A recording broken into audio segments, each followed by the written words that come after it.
বন্য হাতির উপদ্রবে অতিষ্ঠ হয়ে এলাকায় দাতাল হাতির শরীরে জিপিএস রেগুলেটর লাগানোর কাজ শুরু করল খোয়াই জেলার বন দপ্তরের উদ্যোগে। এ নিয়ে হাতি বিশেষজ্ঞ এক প্রতিনিধি দল হাতি প্রবণ এলাকাগুলি সরেজমিনে পরিদর্শন করল। এই খবর দিয়ে খোয়াই জেলা বন আধিকারিক অর্থাৎ ডিএফও অক্ষয় ভোরদে জানান, বন্য হাতির দল সময়ে অসময়ে কৃষ্ণপুর, মধ্য কৃষ্ণপুর, উত্তর কৃষ্ণপুর, জুমবাড়ি, বালুছড়া সহ বিস্তীর্ণ কৃষি প্রধান এলাকাগুলিতে নির্বিচারে তাণ্ডব লীলা চালায়। এবার খোয়াই জেলা বন আধিকারিকের নেতৃত্বে হাতি বিশেষজ্ঞ এক প্রতিনিধি দল হাতি প্রবণ এলাকাগুলি সরেজমিনে পরিদর্শন করেন। এই হাতি প্রবণ এলাকাগুলি পরিদর্শন করার পর বিশেষজ্ঞ প্রতিনিধি দলটি মুঙ্গিয়াকামী হাতি ক্যাম্পটি পরিদর্শন করেন। এর মধ্যে একটি বন্য দাতাল হাতির শরীরে জিপিএস রেগুলেটর লাগানো হয়। সেই বন্য দাতাল হাতির শরীরে জিপিএস রেগুলেটর দ্বিতীয়টি লাগানো হবে আগামী এপ্রিল মাসে, এমনটাই জানালেন খোয়াই জেলা বন আধিকারিক অক্ষয় ভোরদে। তবে হাতি বিশেষজ্ঞ প্রতিনিধি দলটি হাতি প্রবণ এলাকাগুলির পাশাপাশি হাতি ক্যাম্পে বিভিন্ন বিষয় পরিদর্শন করে খোঁজ খবর নেন। উদ্দেশ্য, বন্য দাতাল হাতির তাণ্ডব কিভাবে প্রতিরোধ করা যায়। এছাড়া বন্য দাতাল হাতির শরীরে জিপিএস রেগুলেটর লাগানোর উদ্দেশ্যটা হলো দাতাল হাতির লোকেশন জানার জন্য। তবে সেই যাই হোক না কেন, আরও একটি জিপিএস রেগুলেটর লাগাবে বন দপ্তরের কর্মীরা আগামী এপ্রিল মাসে। অন্যদিকে এই প্রতিনিধির দলটি অর্থাৎ হাতি বিশেষজ্ঞ ব্যক্তিবর্গরা ব্যাঙ্গালোর থেকে এবং ওয়াইল্ড লাইফের উপর একটি এনজিওর কর্মকর্তারাও এসেছিলেন হাতির প্রবণ এলাকাগুলি পরিদর্শন করার জন্য।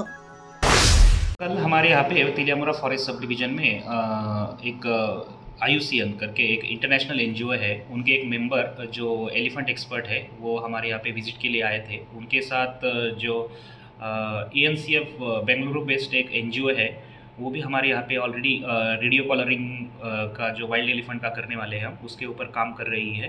और हमने तीन हफ्ते पहले एक वाइल्ड हाथी का रेडियो कॉलरिंग भी किया है। उसका भी इंफॉर्मेशन हमें मिल रहा है कि हाथी का एग्जैक्ट लोकेशन कहाँ पे है।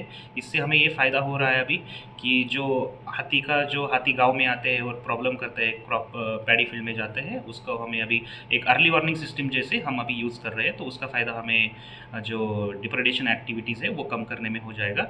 और जो कल का विज़िट रहा था वो बेसिकली यही था कि वो जो हमारा एलिफेंट एरिया का जो हैबिटेट है तिलियामुरा में, तो उसका वो स्टडी करने के लिए आए थे। तो हमने उनको पूरा जो एलिफेंट हैबिटेट का जो कृष्णपुर एरिया है, मध्य कृष्णपुर एरिया है, जुमबारी एरिया है, तो उनको हमने वो एरिया दिखाया है और उनके हिसाब से वो जो थोड़ा स्टडी करेंगे और उसके ऊपर जो मैनेजमेंट प्रैक्टिसेस होंगे और जो हमारा एंटी डिप्रेडेशन एक्टिविटीज़ में उनका जो इनपुट्स होगा वो हम यूज़ करेंगे। उसके अलावा हमने जो हमारा मुंगियाकामी एलिफेंट कैंप है उनको भी विज़िट किया था, क्योंकि वो जो कैप्टिव एलिफेंट्स होते हैं उसका भी हर दिन हमें एक SOP फॉलो करना होता है उनका केयर और मैनेजमेंट के बारे में। तो वो भी उन्होंने भी बहुत सारे वैल्यूएबल इनपुट्स हमें दिए हैं कि हर एक हाथी का हम कैसे डे टू डे एक्टिविटीज़ के ऊपर फोकस करके उनका जो वेलफेयर है उसके ऊपर ज़्यादा से ज़्यादा फोकस कर सकते हैं। तो उन्होंने बहुत सारे वैल्यूएबल इनपुट्स दिए हैं।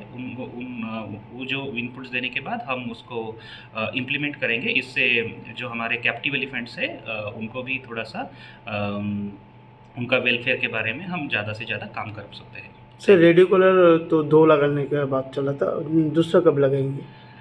एक्चुअली एक रेडियो कॉलरिंग तो 3 हफ्ते पहले हुआ है और उसके बाद अभी जो डॉक्टर्स हमारे जो है और डॉक्टर्स तो बाहर से आते हैं, तो उनके टाइम के हिसाब से हम अगले महीने अप्रैल महीने में सेकेंड रेडियो कॉलरिंग कर पाएंगे।